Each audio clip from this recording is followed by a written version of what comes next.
Hello everyone, welcome back to my channel Ritika diaries. तो मेरे पास बहुत सारे कमेंट्स आ रहे थे आजकल, तो बहुत सारे डीएम्स भी आ रहे हैं रिलेटेड टू बनस्थली विद्यापीठ। तो मैंने सोचा कि एक प्रॉपर मैं वीडियो बनाती हूँ इसके ऊपर, जिसमें मैं सारी चीज़ों के बारे में बताऊंगी। जो मेरा एक्सपीरियंस रहा है वो भी मैं शेयर करूँगी, क्योंकि मैं 1 साल रह चुकी हूँ। खैर, मुझे 3 साल और भी रहना है, फिर तो और भी एक्सपीरियंस मिल जाएगा। पर अभी जितना मुझे मिला है उसके अकॉर्डिंग मैं आपको बनस्थली विद्यापीठ के बारे में बताऊंगी।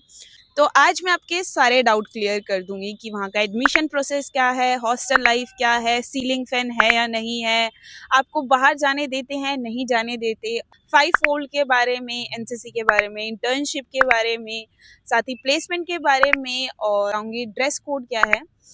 और उसके बाद भी अगर आपके मन में कोई भी डाउट है, लकी रुक जा, अगर आपके मन में कोई भी डाउट है आप बेझिझक मुझे कमेंट्स में पूछ सकते हो। अगर आप कंफर्टेबल नहीं हो तो आप मुझे डीएम भी कर सकते हो, मैं आपको वहाँ पे बता दूंगी।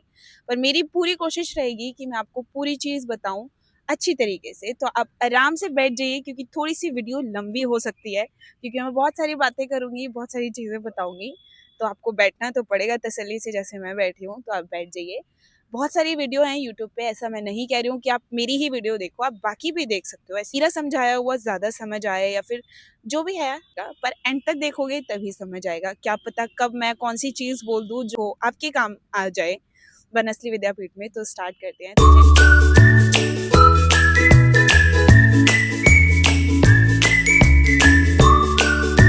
सबसे पहली बात आती है कि बनस्थली विद्यापीठ है क्या। ये तो आप सबको पता है कि वो वुमेन यूनिवर्सिटी है, तो कोई मेल तो वहाँ जा नहीं सकता है। अब बात करते हैं कि ये है कहाँ पे। तो ये जयपुर में तो नहीं है। जयपुर के पास एक टोंक डिस्ट्रिक्ट है, जयपुर से 75 किलोमीटर दूर है, वहाँ पे ये यूनिवर्सिटी है। अब आप वहाँ पे एडमिशन ले ही रहे हो तो आपको पता होना चाहिए कि वहाँ पे कौन कौन से कोर्स होते हैं, क्योंकि पहले आप वही सेलेक्ट करोगे। इतने सारे कोर्स हैं। अब आप सबसे पहले कोर्स सेलेक्ट करोगे, जैसे कि मैंने सेलेक्ट करा था BSc biotech with research. Select करने के बाद अब बारी आती है एडमिशन की, कि एडमिशन कैसे लें। सबसे पहली बात करेंगे हम एडमिशन प्रोसेस की। एडमिशन के लिए आपको बनस्थली विद्यापीठ की ऑफिशियल वेबसाइट पे जाना है, और ऑफिशियल वेबसाइट है ये, आप देख सकते हो। इस पे जाओगे तो आपको एप्लीकेशन फॉर्म मिलेगा, आपको वो फिल करना है with fees. Fees I guess उसकी 1000 रुपीज़ है, क्योंकि जब मेरा भैया ने भरा था तो 1000 रुपीज़ लगा था। कुछ चेंज हुआ है तो आप चेक कर लेना। एप्लीकेशन फॉर्म फिल करने के बाद आपको एक मेल आएगी।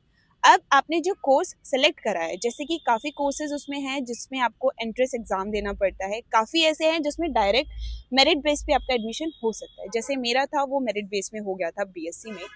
बीटेक के लिए बहुत ज़्यादा अच्छी यूनिवर्सिटी है, तो उसमें एप्टीट्यूड टेस्ट लगता है, आपको टेस्ट देना पड़ेगा। उसके लिए क्लियर करोगे तभी आपका एडमिशन होगा। बहुत सारे कोर्सेज है, जैसे मैं बता देती हूँ, बीटेक है, बी फार्मा है, एमबीए है, नर्सिंग है। इन सब के लिए आपको एप्टीट्यूड टेस्ट देना पड़ेगा। अगर आप वो क्लियर करते हो तभी आपका एडमिशन होगा। अब सबसे पहले मैं अपना प्रोसेस बता देती हूँ कि मेरा एडमिशन कैसे हुआ था, क्योंकि मेरे में कोई टेस्ट वगैरह नहीं देना था, तो डायरेक्ट था। वो मैं बता देती हूँ। टेस्ट वाले का मुझे भी इतना नहीं पता है क्या हुआ था। मैंने एप्लीकेशन फॉर्म फिल करा था, मतलब भैया ने करा था, उसमें 1000 रुपीज़ फीस गई थी। उसके बाद उन्होंने एक ऑफर लेटर भेजा था। उस ऑफर लेटर में आपको डेट मेंशन करते हैं, मेल आती है वो आपको, आपको स्पेसिफिक डेट दी जाएगी कि इस डेट पे आपको यूनिवर्सिटी में पहुंचना है। डेट आई थी मेरी 9 जुलाई की, और आपको पता है हमने चेकअप करी थी जस्ट एक दिन पहले 8 जुलाई को। सोच सकते हो आप। तो आप लोग इस चीज़ का ध्यान रखना, आप लेट मत कर देना, आप थोड़ा जल्दी देखना। 1 जुलाई से लेके 12 जुलाई तक कभी की भी वो डेट दे सकते हैं, कोई भी डेट दे सकते हैं, और उसी डेट को आपको यूनिवर्सिटी पहुंचना है। तो हमें 9 जुलाई को जाना था, तो फिर हम फ्लाइट से गए थे, मैं और भैया। वहाँ जाने के बाद इतना लंबा प्रोसेस होता है ना, और आप सोचो कि राजस्थान में जाके इतनी भरी गर्मी में आपको इतनी देर स्ट्रगल करना है ना, मतलब वो बहुत ज़्यादा भयंकर था। और मैं और मेरे भैया गए थे सिर्फ। बहुत भयंकर गर्मी होती है इस टाइम पे। तो हम लोग पहुँच गए थे 9 जुलाई को यूनिवर्सिटी में। वहाँ वहाँ जाके आपको एक बड़ा सा ना ऐसे फॉर्म मिलेगा, उसमें स्टेप बाय स्टेप लिखा होता है कि आपको पहले इस मंदिर में जाना है, फिर इस मंदिर में जाना है, फिर इस मंदिर में जाना है। क्या प्रोसेस है वो सब उसमें मेंशन होता है। तो बस आपको पूछ पूछ के वहाँ पे जाना होता है। आपको प्रिपेयर्ड होके जाना पड़ेगा कि आपको बहुत ज़्यादा टाइम लगने वाला है, और ऑब्वियसली आप एडमिशन लेने जा रहे हो तो इतना तो स्ट्रगल करना ही पड़ेगा, तो वो तो कोई बात नहीं।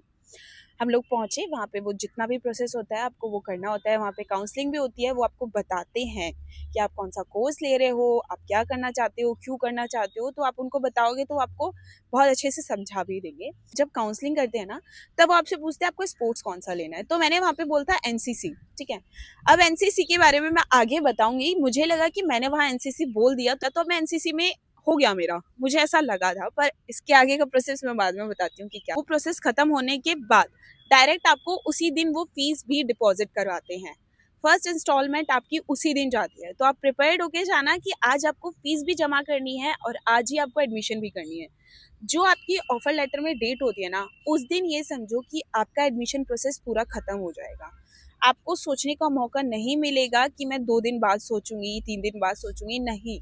मैं और भैया सोच के गए थे कि अभी हम सिर्फ यूनिवर्सिटी देख के आएंगे कि कैसी है क्या नहीं।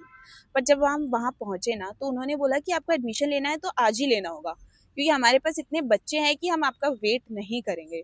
हमने सोचा ओ अच्छा ऐसा भी है। मतलब मम्मी को मेरी को नहीं पता था, ना मम्मी को पता था ना पापा को पता था कि हम लोग आज एडमिशन लेके आएंगे। तो मैं ये चीज़ आपको क्लियर कर देती हूँ कि जिस दिन आपको डेट दी है ना, उस दिन ये समझो कि आपकी फीस भी चली जाएगी, आपका एडमिशन भी हो जाएगा। बस 2 दिन बाद की ही वो डेट देंगे कि अब इस दिन आप अपने बच्चे को लेके आ जाइए। तो आप प्रिपेयर्ड होके जाना प्लीज़। फीस जमा होने के बाद आपका एडमिशन उस यूनिवर्सिटी में हो चुका है। अब वो आपको बताएंगे कि आपको कब आना है। बेसिकली मेरा 9 जुलाई को एडमिशन हो चुका था। फिर उन्होंने बोला था कि 13 जुलाई को आपको यूनिवर्सिटी में पहुंचना है। कि एडमिशन हमारा हो चुका है तो अब हमें हॉस्टल ही मिलेगा। तो अब हम बात करते हैं हॉस्टल लाइफ की। सबसे पहला क्वेश्चन यही आता है कि आपको रूम कैसा मिलेगा, कितने रूममेट्स मिलेंगे। तो उसके लिए मैंने एक हॉस्टल रूम टूर की वीडियो डाली हुई है, तो ये वाली वीडियो जाके आप जल्दी से देख लीजिए, तो आपको अच्छे से समझ आ जाएगा। पर मैं ये चीज़ कहूँगी कि जिस दिन आपको बुलाया है हॉस्टल में, आप उसी दिन जाओ, लेट मत करो, क्योंकि उसके बाद आपको सेकंड फ्लोर पे रूम मिलेगा।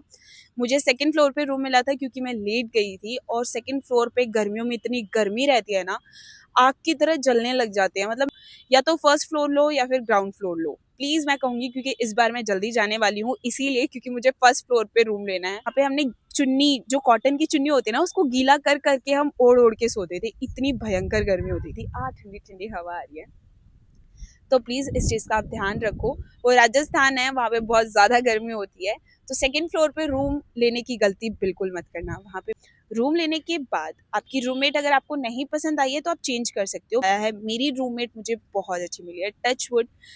मुझे एक बार भी रूममेट चेंज करने की नौबत नहीं पड़ी है। पर अगर आपको कंफर्टेबल नहीं है ना, तो आप बेझिझक वार्डन के पास जाओ और उनसे बोलो कि मुझे रूम चेंज करना है, वो आपका रूम चेंज कर देंगी।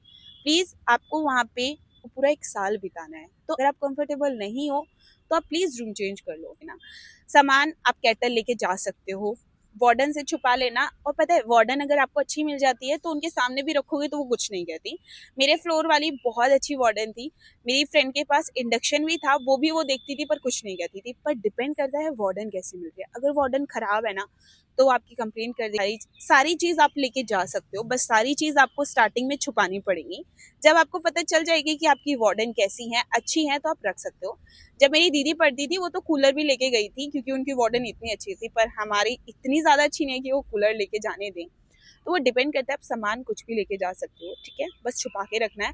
आप मेरी वीडियो में जाके देखोगे तो मैं केटल भी रखती हूँ, मैं प्रेस भी रखती हूँ। अब आपको ना घर से दूर जाना है, हॉस्टल में जाना है, आपका घर वही है अब, तो ऑब्वियसली आपको बेसिक बेसिक चीज़ें सारी लेके जानी पड़ेंगी। जैसे बर्तन लेके जाने पड़ेंगे, वहाँ पे आपको बर्तन प्रोवाइड नहीं करते, आपको खुद के बर्तन लेके जाना है। बस आपको बर्तन उठाने हैं, मेस में खाना खाना है, खुद बर्तन धोने हैं, तो आपको डिश वॉशर भी लेके जाना पड़ेगा।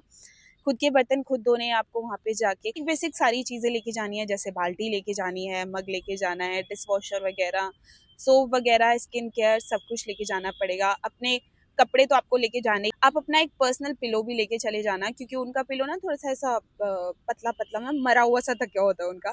तो आप खुद का पर्सनल पिलो भी लेके चले जाना साथ। हॉस्टल लाइफ ऐसी है कि मैं आप भरोसा किसी पे मत करो जल्दी से, ठीक है। मेरे साथ ऐसा नहीं हुआ है, मुझे रूममेट भी बहुत अच्छी मिली है, मुझे मेरी बाकी फ्रेंड्स भी बहुत अच्छी मिली है। बट मैंने बहुत देखा है कि रोज़ वहाँ पे लड़ाइयाँ होती हैं, लड़कियों की आपस में बनती नहीं है, बहुत झगड़े होते हैं। मतलब ऐसा कोई दिन नहीं जाता जिस दिन लड़कियों की लड़ाई ना हो, वार्डन को शिकायत ना जाए। तो इस चीज़ का आप थोड़ा सा ध्यान रखना। वहाँ पे आपके घर वाले नहीं हैं जो आप लड़ लोगे उसके बाद आपका वो मूड ठीक कर देंगे। वहाँ पे आपको अकेले रहना है, और लड़ाई करने के बाद ना अकेलापन बहुत खाता है। खैर मेरी ऐसी कोई लड़ाई हुई नहीं है, बट मैं ऐसे आपको समझा रही हूँ, एज़ अ बड़ी बहन की तरह समझ लो। तो आप अपनी पर्सनल चीज़ें किसी के साथ शेयर मत करिए। अपनी फैमिली के बारे में सिर्फ अपने तक रखो, किसी को भी मत बताओ। मैं बताती हूँ, मैं ना क्लास 12th तक भी ना, मेरे भैया मुझे स्कूल से लेने जाते थे, स्कूल से लाते थे। मैं फैमिली पे ना टोटली डिपेंड थी। आप मेरे किसी फ्रेंड से भी पूछोगे ना, मैं आज तक घर से कहीं बाहर ही नहीं गई थी, और पहली बार मैं हॉस्टल में गई थी। तो मेरा जैसा बेवकूफ़ बच्चा जब वहाँ पे इतनी सारी चीज़ सीख सकता है, तो आप तो बिल्कुल सीख सकते हो। मेरे घर में ना सब मुझे पागल बुलाते हैं कि मुझे समझ नहीं है, ये नहीं है, वो नहीं है। मेरे घर में मुझसे छोटे-छोटे बच्चे भी इतने ज़्यादा समझदार हैं। ख़ैर अब तो मैं भी बहुत हो गई हूँ, और मैं आपको भी समझदार कर दूँगी। तो मुझे सब पागल बोलते थे कि इसे तो समझ ही नहीं है दुनियादारी की। पर वहाँ जाके मुझे जितनी समझ हुई है ना, अब मुझे लगता है कि मेरे बड़े भाइयों को भी नहीं है। वहाँ पे जाने के बाद ना आपको सब कुछ सीखने को मिल जाएगा। आपको वहाँ पे कैसे पैसे बचाने हैं, लोगों से कितनी बात करनी है, लोगों के सामने कितना बोलना है, कितना हँसना है, लोगों को कितनी बातें बतानी चाहिए, नहीं बतानी चाहिए, आपको सब समझ आ जाएगा। मैं अभी भी बोलूँगी कि फैमिली पे बिल्कुल मत डिपेंड रहो, क्योंकि आपको बहुत प्रॉब्लम हो सकती है। जब मेरा एडमिशन हुआ था ना, कम से कम 6 महीने तक मैं रोज़ रोती थी, रोज़। धीरे-धीरे भैया ने बोला कि रितिका पढ़ना है तो आपको घर से दूर जाना ही पड़ेगा, और ये बात सच है। अगर आपको अपनी लाइफ में कुछ करना है तो घर से दूर जाना ही पड़ेगा।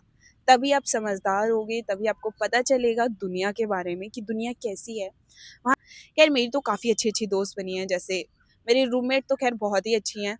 मैं उनके साथ सब शेयर कर लेती थी।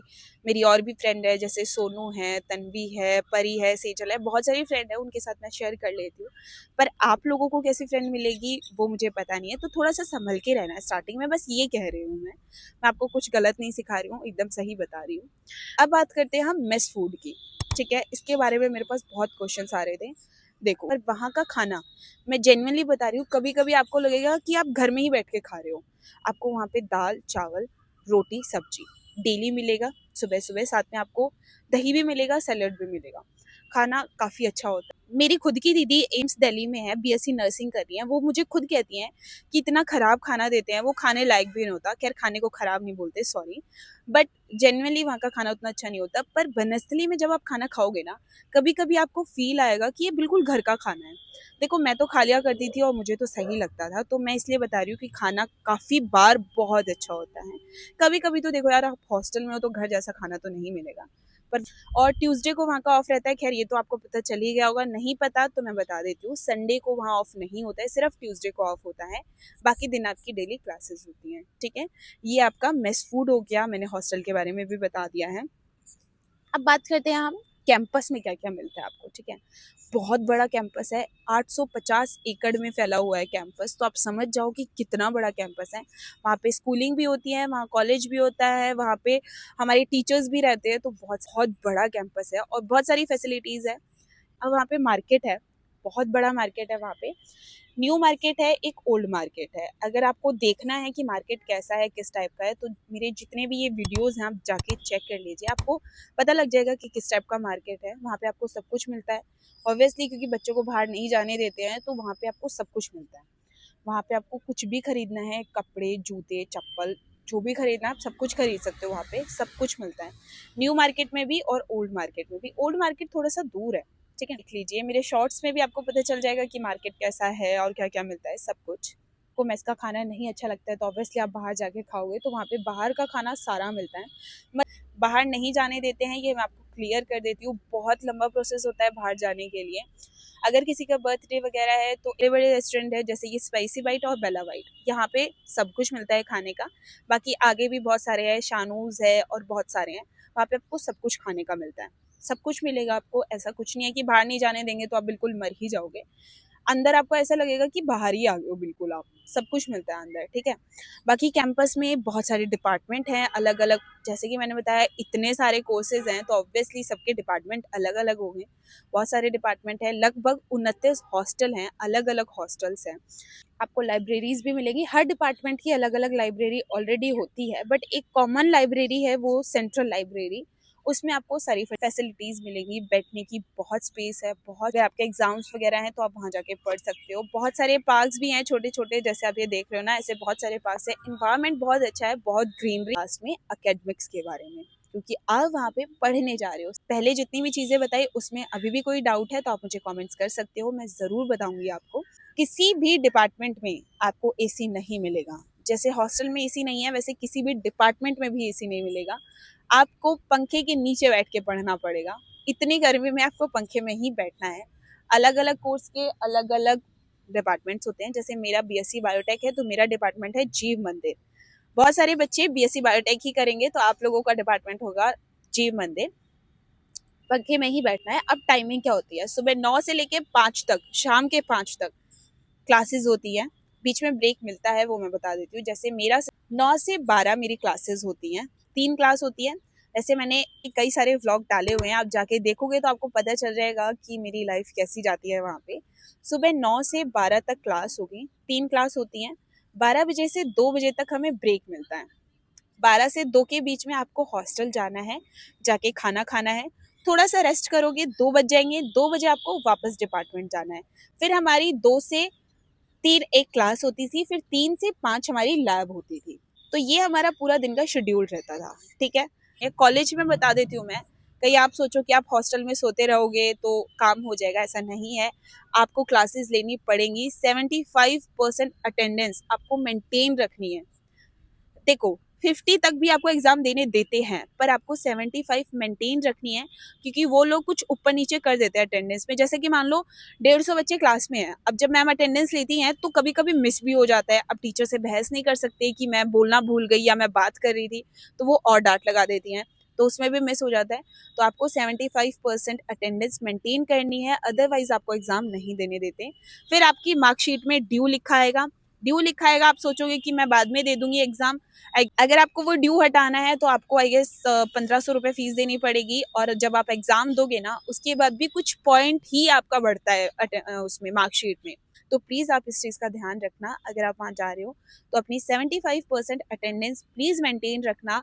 ड्यू मत लगाना, बहुत झंझट होता है ड्यू में। उसके अलावा भी बहुत सारी चीजें हैं जो आपको करनी है। सबसे मेन चीज 5 फोल्ड। मुझे कल ही किसी का डीएम आया था जो 5 फोल्ड के बारे में पूछ रहे थे, तो मैं अच्छे से बताती हूँ कि 5 फोल्ड है क्या।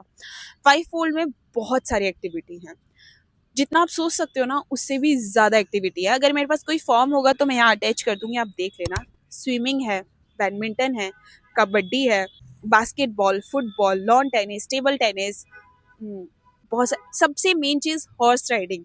मैंने किसी भी यूनिवर्सिटी में नहीं सुना हॉर्स राइडिंग, पर इस यूनिवर्सिटी में आपको हॉर्स राइडिंग भी मिलेगा। और सारी चीज़ें ना आपको बेसिक से सिखाई जाती है। तो मैं बता देती हूँ इसका सिस्टम क्या है। हर सेमेस्टर में आपको अपना 5 फोल्ड चेंज करना है। अगर आप सेम 5 फोल्ड लेते हो तो उसमें आई गेस कुछ तो अभी सिस्टम आया है, क्योंकि जब मेरी दीदी पढ़ती थी तब तो 5 फोल्ड भी मैंडेटरी नहीं थी, बट अब है। आपको 5 फोल्ड में भी अटेंडेंस मेंटेन करनी है। जैसे रखना, सेकंड सेमेस्टर में मैंने लिया था लॉन टेनिस। तो उसमें क्या सिस्टम होता है, कम से कम आपको 30 दिन तो जाना ही जाना पड़ेगा। ज़्यादा जा रहे हो तो बहुत अच्छी बात है, पर 30 दिन तो कम से कम जाना पड़ेगा। अगर 30 से कम आपकी अटेंडेंस है तो आपका ड्यू आएगा। तो इस चीज़ का आप ध्यान रखना। जो भी आप 5 फोल्ड ले रहे हो प्लीज़ उसमें रेगुलर जाना। ड्यू आएगा तो बहुत झंझट होते हैं, और वहाँ पे इतनी सारी अपॉर्चुनिटीज़ है ना। तो उन्होंने मुझसे ये पूछा था कि मुझे ज़्यादा शौक नहीं है, तो मैं जैसे बता देती हूँ। गिटार में क्या सिस्टम होता है, सिर्फ हफ्ते में 2 दिन जाना होता है, और आई गेस 1-1 घंटे ही जाना होता है। तो गिटार आपके लिए बहुत अच्छा ऑप्शन है। फोटोग्राफी बहुत अच्छी है, सिर्फ 1 ही दिन जाना होता है शायद। रेडियो काफ़ी अच्छी चीज़ है, तो इसमें कम कम टाइम के लिए जाना होता है, तो आप ये सारी चीज़ें ले सकते हो। बट इन सारी चीज़ों के फॉर्म जल्दी फिल हो जाते हैं, तो आपको इस चीज़ का ध्यान रखना है। जब भी फॉर्म आएंगे तुरंत जाना है आपको, वरना वो फिल हो जाएंगे। फिर आप अफसोस करोगे कि मुझे तो ये लेना था और मैं ले नहीं पाई, क्योंकि इतने सारे बच्चे हैं ना वहाँ पे, और किसी को भी ड्यू तो चाहिए नहीं। तो आप टाइम से जाना, टाइम से फिल करना, ताकि आपका ड्यू ना आए और जो आपको पसंद है वो ले सको। इस चीज़ का आप ध्यान रखना। उसके बाद बात करती हूँ मैं एनसीसी की। एनसीसी जब मैंने एडमिशन लिया था, मैंने बताया था, उन्होंने मुझसे पूछा कि आपको क्या लेना है, तो मैंने एनसीसी लिया था। मुझे लगा कि मेरा हो गया है, बट ऐसा कुछ नहीं है। तो आपके हर हर हॉस्टल में नोटिस बोर्ड पे वो फॉर्म लगा दिया जाता है कि अब एनसीसी की वैकेंसी आ चुकी है, आपको फॉर्म फिल करना पड़ेगा एनसीसी का। उसके बाद बहुत लंबा प्रोसेस है। आपको उस चीज़ का भी ध्यान रखना है। काफ़ी बच्चे ये भी मिस कर जाते हैं क्योंकि वो हॉस्टल में नीचे नोटिस बोर्ड होता है ना, उस पे वो फॉर्म लगाएंगे और वो हमें खुद देखना है। अगर आपने वो भी मिस कर दिया तो हो गया मिस। तो उस चीज़ का आपको ध्यान रखना है। के बाद फिर वो रनिंग करवाते हैं। आधे बच्चे तो रनिंग में ही निकल जाते हैं। उस काफ़ी बच्चों के स्कूल में एनसीसी करवाते हैं जिनके पास ए सर्टिफिकेट होगा। तो वो पूछते हैं कि आपके पास ए सर्टिफिकेट है या नहीं है। मेरे स्कूल में एनसीसी नहीं थी, पर उसके अलावा सर पूछते हैं कि आपके पास कोई नेशनल का सर्टिफिकेट है। तो मैंने हॉकी में मैंने नेशनल खेला था, तो मैंने अपना वो सर्टिफिकेट दिखाया उनको। उसके बाद उन बच्चों को सिलेक्ट करते हैं जिनके पास सर्टिफिकेट होते हैं, उन बच्चों को अलग करते हैं। उसके बाद वो फिर से फिजिकल होता है जिसमें पुशअप्स वगैरह बहुत सारी चीज़ें करवाते हैं। फिर आपका रिटन एग्जाम करवाते हैं। वो रिटन एग्जाम 50 नंबर का होता है जिसमें आपका पासिंग स्कोर मांगते हैं और बहुत ही बेसिक क्वेश्चन पूछते हैं। ऐसा कुछ नहीं हाई लेवल का कुछ नहीं पूछते हैं, तो बहुत बेसिक होता है। आप थोड़ा बहुत भी पढ़ लोगे तो हो जाएगा। रिटन क्लियर होने के बाद आपका इंटरव्यू लिया जाता है और घबराने की वजह से मेरा इंटरव्यू खराब हो गया था। इंटरव्यू खराब होने के बाद मेरा एनसीसी में नहीं हुआ, बट कोई बात नहीं, मैं अगली बार ट्राई करूंगी दोबारा। तो आप लोग भी इस चीज़ का ध्यान रखना, इंटरव्यू में बिल्कुल भी मत घबराना, क्योंकि अगर इंटरव्यू खराब हो गया ना तो आप नहीं सेलेक्ट होंगे। उसमें आपको बहुत ज़्यादा कॉन्फिडेंस से जाना पड़ेगा। मतलब ऐसे ना बिल्कुल चटर चटर बोलना है आपको, आई समझ में। अगर एनसीसी चाहिए तो प्लीज़ ध्यान रखना, आप अपने सर्टिफिकेट्स लेके जाना। नेशनल का है या फिर कोई भी ए या बी सर्टिफिकेट आपका एनसीसी में, तो वो आपको लेके जाना है। तो रनिंग करते रहना, क्योंकि रनिंग करवाते हैं वो। रनिंग का ध्यान रखना, वेट का ध्यान रखना, हाइट का ध्यान रखना, सारी चीज़ें वो चेक करेंगे। अगर आपको एनसीसी लेनी है तो प्लीज़ इन चीज़ों का ध्यान रखना। अब बात करते हैं सर्टिफिकेट कोर्सेज की। ये भी मुझसे पूछा था किसी लड़की ने सर्टिफिकेट कोर्स के बारे में। सर्टिफिकेट कोर्स दुनिया भर के हैं वहाँ पे। जर्मन ले सकते हो आप, फ्रेंच ले सकते हो आप, इंग्लिश ले सकते हो, या फिर और भी बहुत सारे सर्टिफिकेट कोर्स है लैंग्वेज में। साथ ही में आपके डांस में भी है, कथक में है। और आप सर्टिफिकेट कोर्स करते हो आपके लिए ज़्यादा अच्छा है, क्योंकि आप सीवी दोगे, कहीं इंटरव्यू दोगे तो आपकी सीवी में आपका सर्टिफिकेट अटैच होगा। तो वो मैटर करता है कि आपने क्या क्या सीखा है, आपने क्या क्या करा है। तो आप सर्टिफिकेट कोर्स करो, पर उसका ध्यान रखना जब आप जुलाई में जाओगे ना आपको तभी फिल करना पड़ेगा, क्योंकि पूरा 1 साल का है। तो आप जब जुलाई में जाओगे ना तभी आप सर्टिफिकेट कोर्स ले लेना, क्योंकि यहाँ पे उन्होंने पूछा था ड्रेस कोड। ठीक है, ड्रेस कोड की बात कर रहे हैं। को सिर्फ हॉस्टल में ही शॉर्ट्स पहनना अलाउड है, पर हॉस्टल में भी मेस हॉल में आपको शॉर्ट्स पहनना अलाउड नहीं है। हॉस्टल के बाहर तो कहाँ ही अलाउड होगा। तो शॉर्ट्स आप सिर्फ हॉस्टल में पहन सकते हो, इस चीज़ का ध्यान रखना। का ड्रेस कोड मैं बता देती हूँ। 2 दिन आपका यूनिफॉर्म रहता है, संडे को और वेडनेसडे को आपका ड्रेस कोड रहता है।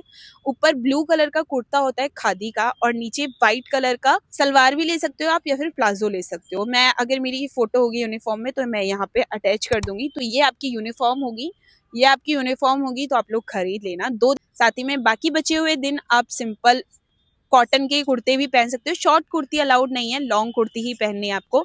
नीचे आपको लेगी वगैरह नहीं पहननी है। प्लाजो पहन सकते हो, सलवार पहन सकते हो, क्योंकि मैं ऐसे टाइप के कुछ पहनती थी। बाकी 2 दिन आपको यूनिफॉर्म पहननी है। तो ये आपका डिपार्टमेंट का ड्रेस कोड है। पर हॉस्टल से बाहर आप कुछ भी नहीं पहन सकते हो।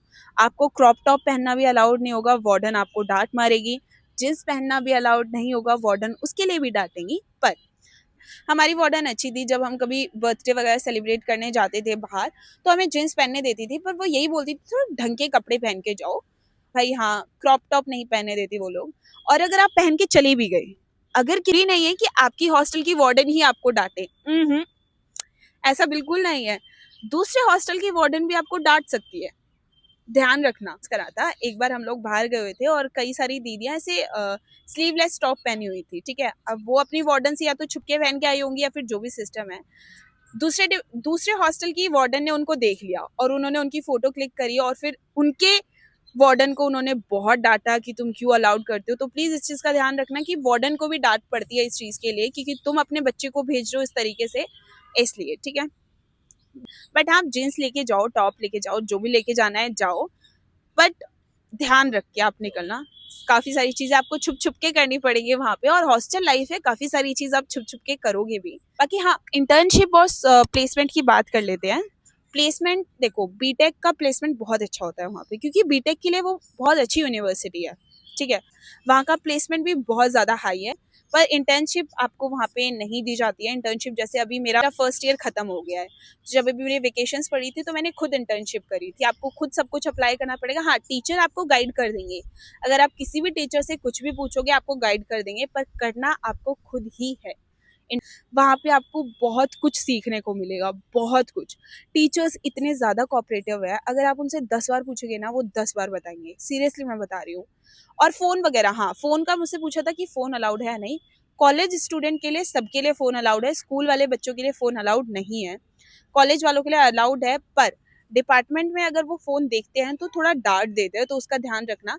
क्लासरूम में जब आप बैठे हो ना तब डांट देते हैं काफ़ी बार। अगर डिपार्टमेंट में भी आप अगर फ़ोन चला रहे हो ना, तो काफ़ी सारे टीचर्स ऐसे होते हैं जो बोलते हैं डिपार्टमेंट में क्यों फ़ोन चला रहे हो, तो उस चीज़ का आप ध्यान रखना। बाकी ऐसा फ़ोन का कोई रिस्ट्रिक्शन नहीं है। जब आप एडमिशन करवाने जाते हो ना तब वो ये चीज़ बोलते हैं कि सिर्फ हॉस्टल में फ़ोन अलाउड है, बाहर नहीं है। तो ऐसा कुछ भी नहीं है, बाहर आराम से फ़ोन चला सकते हो आप। ऐसा बस डिपार्टमेंट में आपको ध्यान रखना है, फ़ोन ना चलाओ। अगर वहाँ पे आपका फ़ोन पकड़ा जाता है तो आपको कॉलेज से निकलने के बाद ही फ़ोन मिलता है, उससे पहले आपका फ़ोन नहीं मिलता है, चाहे पेरेंट्स आ जाओ चाहे कोई भी आ जाओ। इस चीज़ का आप ध्यान रखना। मैं बता रही हूँ, बस लड़ाई झगड़े मत करना, आराम से रहो। लड़ाई होती भी है तो इग्नोर कर दो। वार्डन तक मत जाओ। अगर आप वार्डन के सामने कोई शिकायत लेके जाते हो ना तो वो ग्रेड काट लेती है, खामखा आपका रिजल्ट खराब होगा। तो वार्डन के पास मत जाओ। कोई लड़ाई हो रही है आपस में ही शॉर्ट कर लो, ठीक है। जो भी आपके डाउट है आप पूछ लीजिए कॉलेज जाने से पहले, मन में कुछ मत रखिए, मैं सब कुछ बता दूंगी, ठीक है। और आई गेस मैंने सारी चीज़ें बता ही दी हैं। मैं 3 साल अभी भी वहीं पे हूँ, अगर और भी कुछ पूछना हो तो आप वहाँ पे भी मुझसे पूछ सकते हो। तो मिलते हैं अब आपको हम कॉलेज में। तो मैं तो जाने वाली हूँ आई गेस 8 जुलाई को। आप लोग कब कब जा रहे हो मुझे जल्दी से बताना। और अगर आपको वीडियो अच्छी लगी हो और मेरी मेहनत, बहुत ज़्यादा मेहनत करी है मैंने, अगर मेरी मेहनत अच्छी लगी हो तो वीडियो को लाइक करके ज़रूर जाना और बहुत सारा शेयर करना। जो जो यूनिवर्सिटी जा रहे हैं उनके लिए बहुत हेल्पफुल है वीडियो, सबके साथ शेयर कर देना। बाकी मिलते हैं किसी नई न्यू वीडियो के साथ, तब तक के लिए बाय बाय।